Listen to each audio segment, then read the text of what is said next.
guys, welcome back to another exciting episode of Social Trends on AtikuLive. I remain your favorite host, Sarah, and I have with me... Ponyi Bakanista. Good morning, viewers. Good morning, Sarah. Good morning. We are always happy. I've always been saying this, Putik and playing. This guy has something he's not telling us. Yes, why are you always happy? Because we have the hope of a greater tomorrow. It is true, guys. It is true. We have a lot of trends today, ranging from WhatsApp BC, which was like, a very trending topic. Even as at yesterday, it was still trending. And even till today, there's a lot of updates on the matter. We have floodings in portal being under attack. Let's dive right in, guys. Let's start with WhatsApp BC. I'm sure some of you have been seeing it, but you don't know what it's about. So as the case of the WhatsApp BC trend on Twitter, it has as the main person the presidential candidate for Labour Party, in person of Peter Obi. He was in an interview, and he read out an alleged will I call this a threat? Or no, it's not a threat. But this was a WhatsApp broadcast. Like a campaign of calumny. Yeah, it was a WhatsApp broadcast that he received, and is allegedly from his rival, who is Bola Tinubu's supporters. So let me just read out what it says in the broadcast. So it says, Yorubas, shine your eyes, oh. If you vote for Peter Obi, it is automatically voting for seaports in South and Southeast. Then the Igbos will stop coming to Lagos to invest. Rather, they would go to Delta and River State. They may even stop building houses in Lagos, and it will affect a lot of Yorubas. So according to this broadcast now, they are making this thing, a tribe, something of tribe, or like, what do you make of this? Well, first and foremost, the statement is just read, which I've been seeing for the past couple of days, and ordinarily I dismissed it as one of the columnist narrative of maybe overzealous supporter of the ruling party's candidate Bola Ahmed Tinubu. But again, Mr. Peter Obi of the Labour Party coming on air, he was with his friends, and then to read out this same narrative, and then saying that making a manner of statement, and then making a big deal about it, and then it's because of his personality and because of his candidacy, being a former governor and the candidate of the Labour Party, because of the status of his person, it has generated into conversations that dwells around ethnic and tribal laws. Now you see, while on one hand his own supporters who are from the Indibo ethnic nationality are alleging that the candidate of the APC and his supporters, they are using ethnic narrative to drive their campaign, because according to them, they are afraid of the popularity of Peter Obi in the southwest among the Yorubas. While the other camp, the Tinubu camp, they are like, this doesn't originate from us. The message, they first also saw it on Facebook and through a WhatsApp broadcast, that in fact that it came from, they allege that it came from the Peter Obi camp, that the Peter Obi camp, they are trying to build up ethnic narrative to paint Peter Obi as a victim so as to get support for him. And the trace, if you look at the origin of this BC, it came from a certain Powell Lugbe on Facebook. He was the one that first posted this narrative.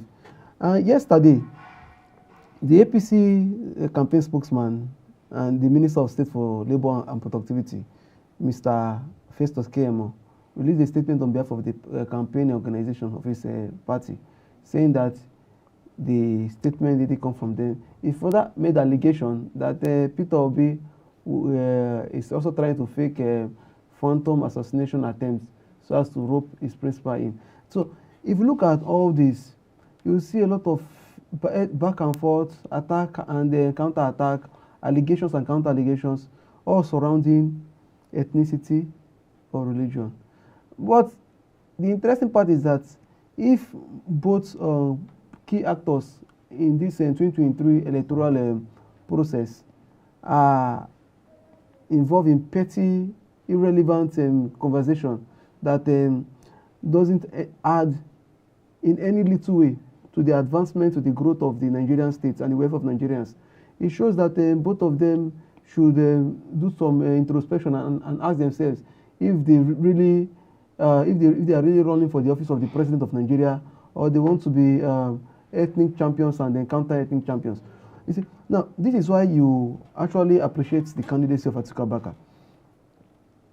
I'm sure Atiku himself, I'm sure he must have seen a lot of narratives against his person. But definitely, don't you remember the Tiger Estate exactly. accusations and all of these that? These are petty things that if a presidential candidate will be burdening himself with petty WhatsApp gossip. I've seen a lot of narratives, broadcast messages. I've seen some on Facebook, on Twitter, on the WhatsApp, and Instagram, and everything. Some things are so petty that they are to be left ignored. But when you bring these things to the limelight and you make the conversation not about the security and the welfare of Nigerians, not about how to unify the already divided Nigerians that have not been divided along an ethnic and religious line, but you talking about a narrative that will further create a division and gulf among the Nigerian people. So I believe that both Mr. Peter Obi, the candidate of the Labour Party, and also Asiwaju Bola Ahmed Tinubu, the candidate of the ruling APC, they are ill-prepared for the job. They don't understand what is expected of them as the president and commander-in-chief of the country.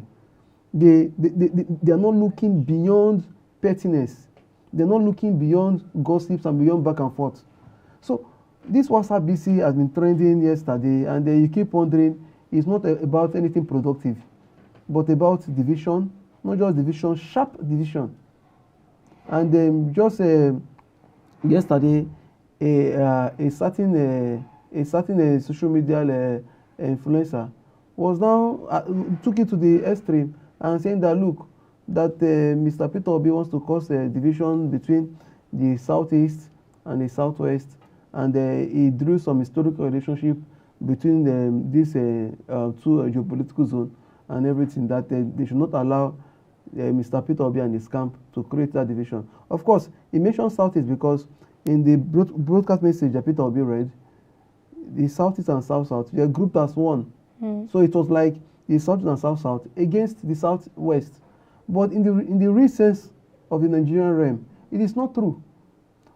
The Igbos, the Yorubas, the Ishekiri of the south-south, Ibibio, Anang, Ijos, whatever, they have been cohabiting peacefully.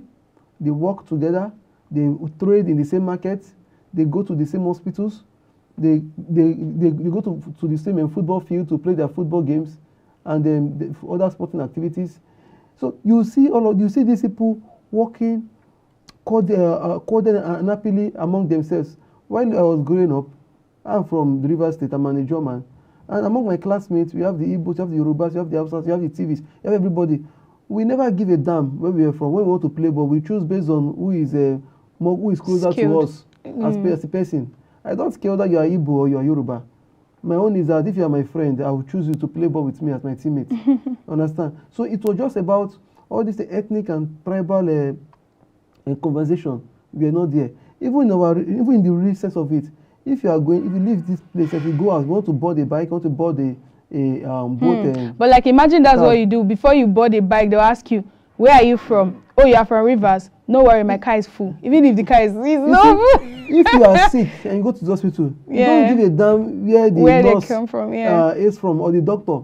You don't care. You just want the best time to treat you so that you can leave that place and go home and go back to your normal routine. All this conversation about religion, ethnicity, I believe that Peter Obi should learn from from the man who he once addressed as his leader. He should take cue from him and then make sure that he divorce this narrative from his conversation. He should even go a step further to also talk to his supporters, not to be dwelling on don't incite the youth your narrative. That's just wrong. Because Nigeria is too fragile already. And our elders witnessed the civil war, pogrom and everything. Our generation cannot afford to pass through the same process. We want a system where we can sleep with our 2 eyes closed, wake up in the morning, go to our businesses, go to our place of work, our children go to their place of their schools, and we can live normal life like every normal society. So again, this is an indictment on Peter Obi. He should get serious. He should be focused on his campaign, which I believe is dead on arrival anyway. But he should be focused on his campaign. He should think about how he intends to sell himself to Nigerians, because most Nigerians are not buying into their obedient narrative. See, political office is not about sloganeering. In 2015, we made a great mistake by following sloganeering, and we were shouting change. And what happened? We changed from our path of progress to a part of but they did not tell us which type of change. They promised you change and they gave you change. Why are you complaining? No, they are telling you be obedient. Are you saying that should we be obedient to poor leadership, insecurity, maladministration? Obedience for what? So we have to know where we are. We know where we are now. We have to know where we are going to. We cannot be saying that we want to aspire to move from frying pan to fire. At least we're moving from frying pan to somewhere that is cool, so that we can take some rest and cool off. And also for Asiwaju Tinubu, I also sympathize with him, because if you observe, you cannot see his campaign involved in any conversation around progress and the development of Nigeria. It's always about one petty issue to some questionable matters. If not for ethnic and religious subjects, it will be about not so transparent past. It will be about its economic blueprint that focus on maize and cassava and everything. So I sympathize with him, and he can continue to follow his path that he has chosen. But the truth is that Nigerians, whether from the southeast, southwest, south, northeast, north central, and northwest, cannot afford a repeat of Buhari administration in 2023. Yes, sir. We've heard you, sir. Like, I didn't even have much to say about this because he has covered it all. Guys, you've heard. Let's be careful. We can't afford this kind of ethnic segregation and, division within ourselves, honestly. And that's why we need the unifier himself to come and heal us. We've suffered enough. We can't afford this again, guys. Okay, what's going to happen now is that we're going to go on a very short break. And when we're back, we're going to continue giving you the hottest gist in town. Stay with us, guys. Growing up as a little boy, we were told every day that we were the leaders of tomorrow.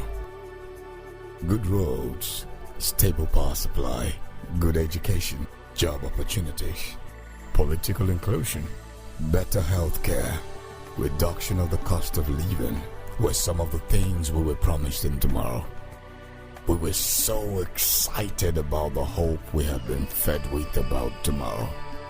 But days went by, years went by, and tomorrow never came.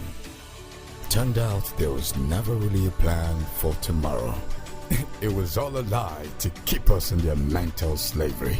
Because with each day that goes by, I see my country being stripped of her glory.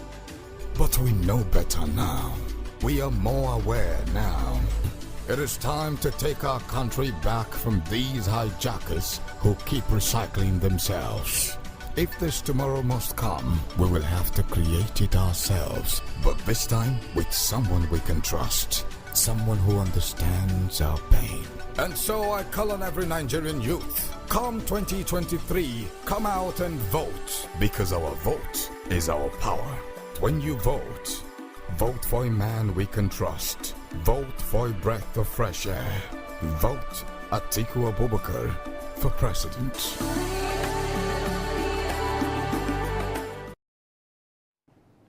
Welcome back, guys. That felt like forever, but we're back at it. Let's dive onto the next trend. I came across a statement made by the Inec chairman in person of Mahmoud Yakubu.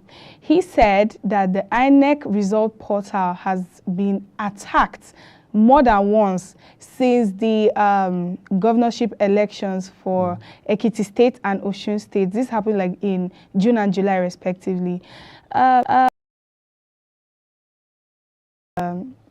These attempts to break into their portals.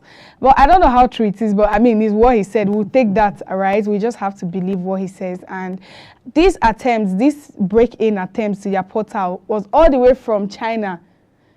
Well, let me not say China. I'm being very, you know, he said Asia, but I don't know why I say China.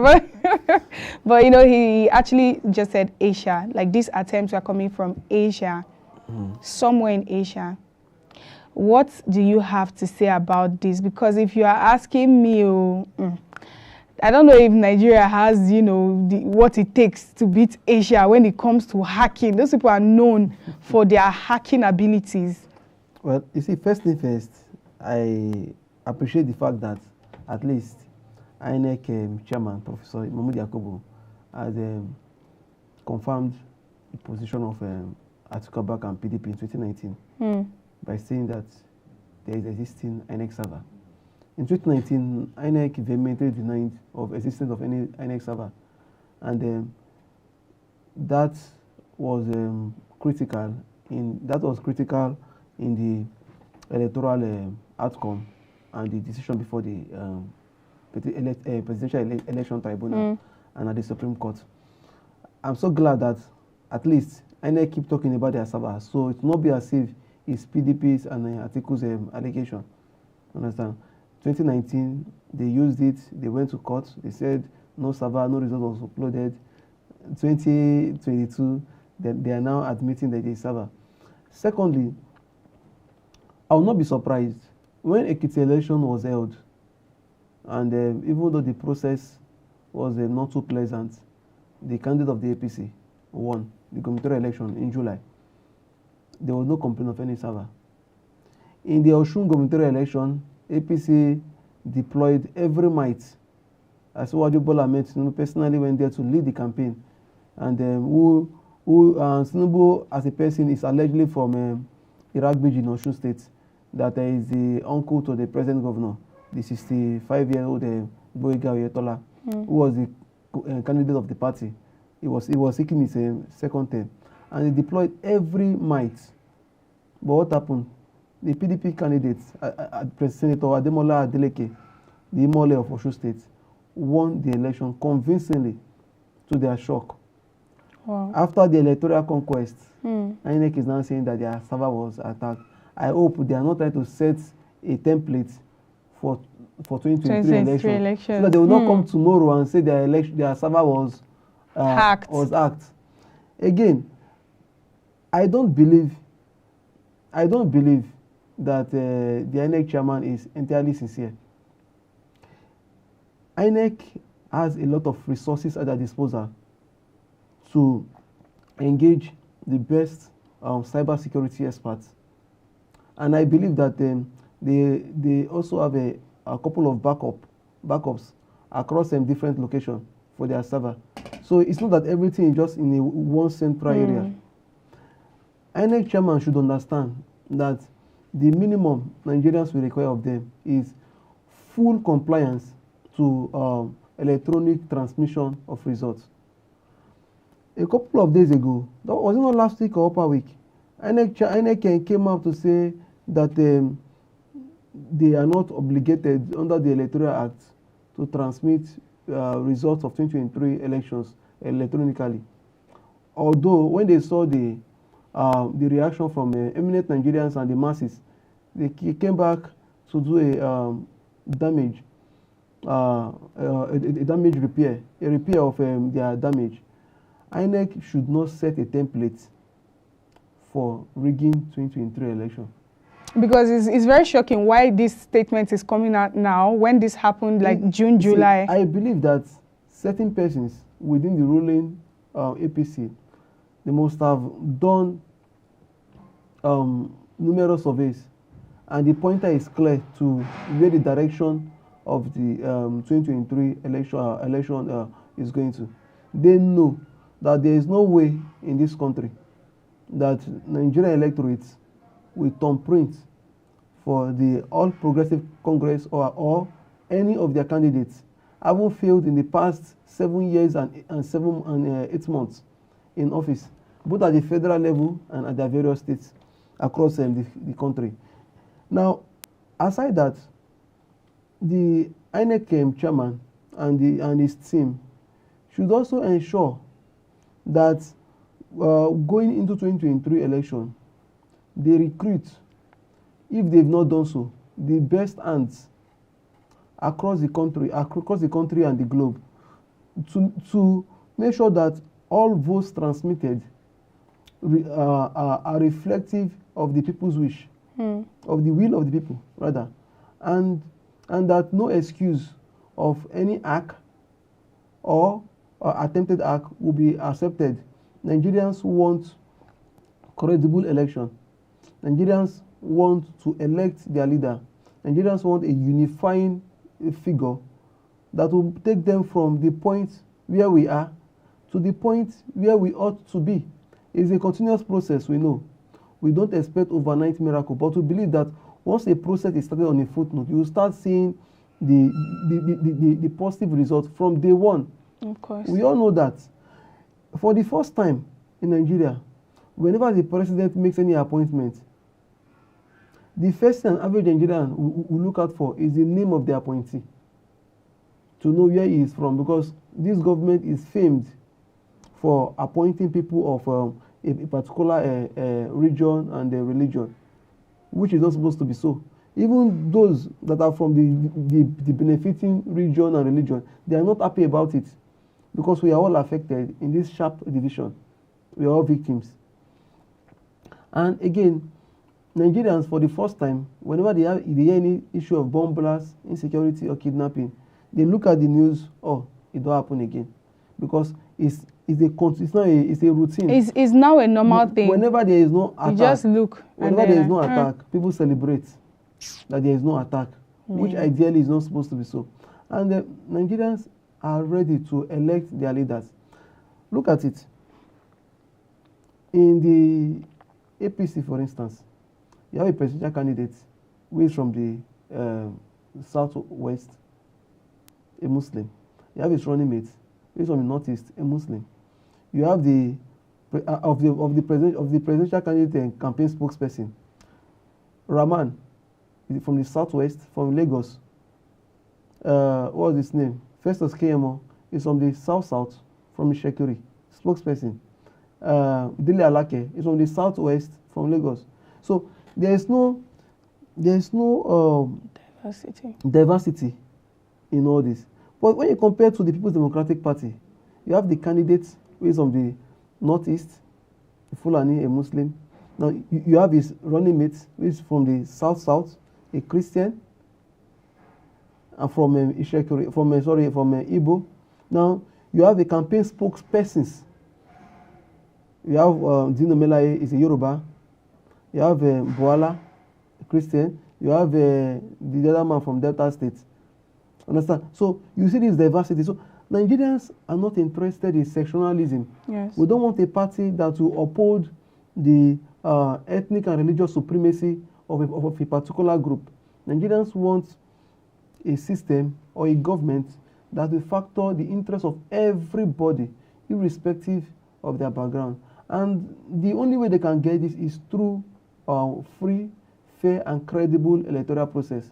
We will not, just like in Osun State, in 2018, they went to the poll, they elected the Senator Ademola Adeleke. And when they got home, expecting to see their choice to be declared as the governor-elect, Boyega Oyetola was declared governor and governor-elect. He ran on a stolen mandate for almost 4 years until 2022 election, and they went to the poll again and ensured that they returned not just Adeleke, but to protect and defend that vote to the last minute. Likewise, what Nigerians will do in 2023. In 2019, we are the pool. We elected His Excellency Atiku Abubakar, he went home thinking that Inec will announce the result as transmitted on their own server. But they came back and announced the incumbent who has been on a stolen mandate, as long as I'm concerned, since 2019, using the instrumentality of the federal might. No problem. But in 2023, we'll go out again, elect the same Atiku Abubakar, and we must ensure, and we will ensure, that the results are not just transmitted. Whatever the returning officer will declare on the day of his announcement will be reflective of the will of the people as captured across the polling unit. So we will not take any excuse of server hack or attempted server hack. Definitely, people are wiser now, much smarter. Of course. Let's brush through the case of, the ASU. I'm so tired of talking about ASU. I thought sometime last week the Minister of Education said that they are going to call this strike off. Wait, did you not hear it? So what's going on now? The federal government is dragging ASU to court. The case has even been adjourned to September 16th, Again, but still. You see, we have a government that are irresponsible to their mandates. ASU has been on strike, not a week ago, not 2 weeks ago, not even 3 months ago, but for over 7 months. And they started with a warning strike. They have their demands. They have everything. It was very clear and factual. It's very simple. Meet them, discuss with them. Now, the federal government set up a team of mediators to mediate with ASU. These people met ASU, they agreed, and they signed the agreement. What is stopping the federal government from implementing the agreement reached between ASU and their own team? I'm still waiting for them to find the 20 billion. Was it not 20 billion that they allegedly gave to, the ASU? Of course, it's audio money. Now, again, the federal government, under the President Muhammadu Buhari, they met at the Federal Executive Council, and Buhari came out to say, look, he's giving Adamu directive to the Minister of Education to ensure that ASU strike is resolved within 6 weeks, within 3 weeks rather. This is the 8th week. Nothing has been done.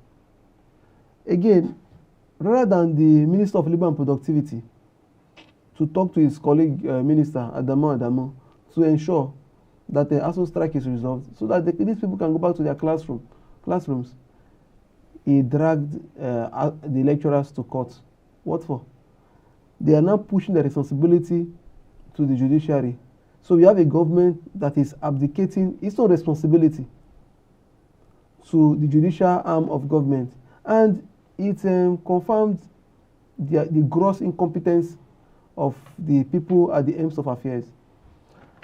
I'm so happy that SERAP has applied to be joined to the suit. It shows that Nigerians are willing to stand by their lecturers.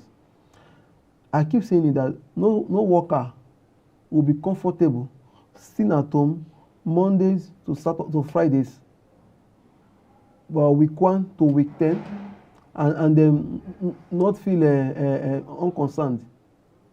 The lecturers, they are concerned, more concerned as much as the students, but the government doesn't care. The other time, the ASU president, Professor Emmanuel, he gave 3 conditions.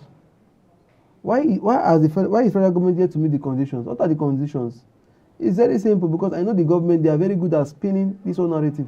The other time, the senior government official was blaming PDP for the ASU strike and saying that the PDP is not even in power right now. What is going on? Very soon, they will blame a Lord Regard for amalgamation the North and South, saying that if the Northern Protectorate and the Southern were not merged together, there will be no ASU. It's just it's a process, and we'll still get to that place. Now, what happened? The Professor Emmanuel said, meet this condition, we'll call off our strike. What are the conditions? It's not about give us money. Firstly, federal government should tell us how much they want to give to us.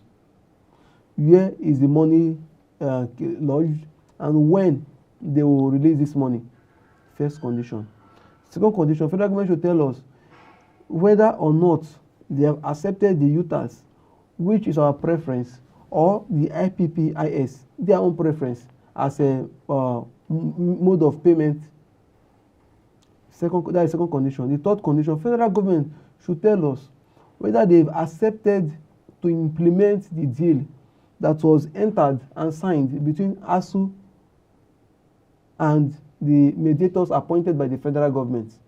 Federal government is yet to meet any of these three conditions, and they are going to court. They just want to buy time because they know that the court will not adjudicate on the matter in the next 2 or 3 weeks. They just want to buy time until the end of the year, so that by January, during the campaign, they will blame the opposition that the House is working for the opposition, or they will blame PDP or blame Yakubu Gowon or anybody, or even blame the students. Yakubu Gowon, really? Yes. You see again, it is irresponsible, and I don't expect the government to do this. And you keep asking. You really don't. No. You really don't. See, what can we do? These days, this government does not, this administration, they don't surprise me anymore. Like, all these things happen and I'm just eating my popcorn and watching. I'm just watching because I can't wait. I just can't wait for this administration to just be over. I've given up all hope on this administration. I'm telling you. I have a cousin who is a student in one of the federal institutions. He stays off camp. Now, he renewed his rent in January 2022. The rent is to expire in December 2022. What's happening? He has been at home since February 2022. By the end of December, his 1 year rent is gone. Now, if, God forbid, this strike extends to January, he is to resume to school. He has to pay a fresh rent to his landlord. You understand? Now, look at the waste in this hard economy, and this money will be taken care of by his parents. So you see, we are at loss as a nation. Imagine someone who has a pursuit and say, look, I'm to graduate at the age of 22 or 23. And the ASU strike sale. Understand? He will be stuck. And the good thing is that after May 29, 2023, we will have a new government, by God's grace, led by AtikuLive. And I believe that when you look at his blueprint for education, you see a very clear roadmap that is practicable and realistic. And talking about that, later today, you will be meeting with the Nigerian Guild of Editors for interactive session, and he will also present his campaign manifesto and blueprint to them. You see, now, ironically, he's the only person among other candidates of other parties that has a blueprint roadmap to tackle diverse challenges bedeviling in this country. And again, you see the level of seriousness and sincerity. This is what we want. If the federal government, if the Buhari administration, before they were elected, they prepared the roadmap and the manifesto that are practicable, not just a campaign noise, that are practicable and are easily implementable. If they had that and they are sincere about it with the right political will, Nigeria would have moved from where we were in 2015 to where we are supposed to be in 2022. But because these people, they came to power through propaganda, they campaign based on lies and empty promises, promising Nigerians what they cannot fulfill, deceiving people, telling people that they will pay them 5,000 naira every month for being unemployed without factoring the cost implication. Or hiring 50 million youths. 3 million jobs in a single year without telling us how they will do that, because Nigeria, our civil service cannot even take 20 million employees. And they are not talking about creating an enabling environment for investors to come in.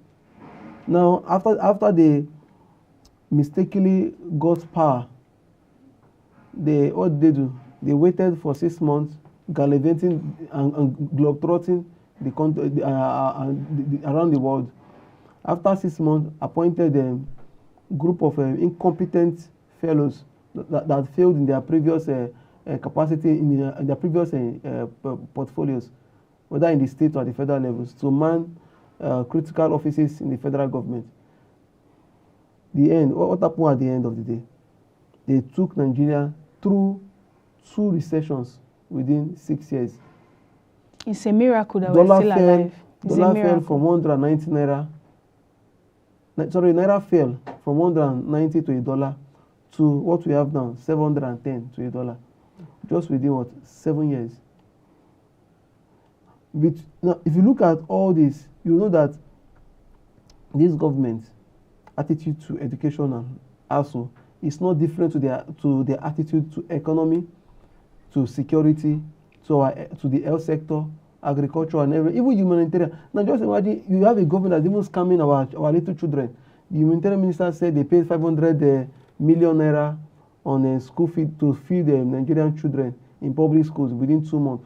At a time where the kids were at home as a result of the COVID-19 lockdown. So they were even, so were they feeding spirits? They were even taking what is meant for the little children. And so will you be surprised if they are taking what is meant for the unborn? What about the little children that we have at present? So I think everybody in this country that doesn't belong to their own class, their own cycle, are suffering the hits and impacts of this government. So ours is not an exception.